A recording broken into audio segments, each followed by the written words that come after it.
After some of the previous episodes were maybe a bit slow, this one has the opposite problem, as events that take several hours to unfold in the game are here wrapped up in just one episode. It makes sense in terms of structuring the season episodically, but an extra half hour or so might have really helped it to breathe. With Joel incapacitated, Ellie is the star of the episode, and you can certainly imagine Bella Ramsey getting all the awards for this episode alone. She really steps up here and shows levels of emotion previously unimaginable. But she has strong support, as Scott Shepherd is memorably creepy as the cannibal Pastor David. He's mainly been used in supporting roles before, but surely this will lead to much bigger things for him. The community David rules over is expanded on here. In the game it was just a handful of blokes, but here it's a whole community of men, women and children. It gives a whole new perspective on events, as they see Joel as just a thug who's killed one of their own and needs to be brought to justice, whereas of course we the audience know that he was just defending himself.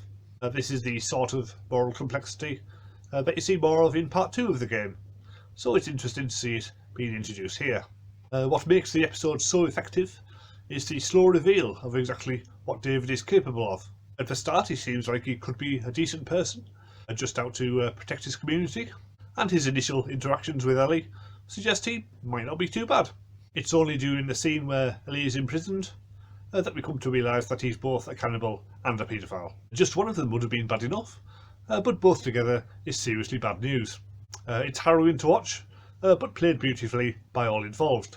The scene in the burning restaurant, with Ellie sneaking around before finally putting an end to David, is a lot longer in the game.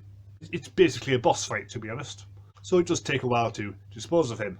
But all the sneaking around and the fact that if he catches you then you're basically dead makes it a very memorable portion of the game. In the show it's all over in just a few seconds, which seems a lot less realistic, as you would think it would take longer than that for a teenage girl to take down a grown man. Still, the final scene between Ellie and Joel is hugely emotional.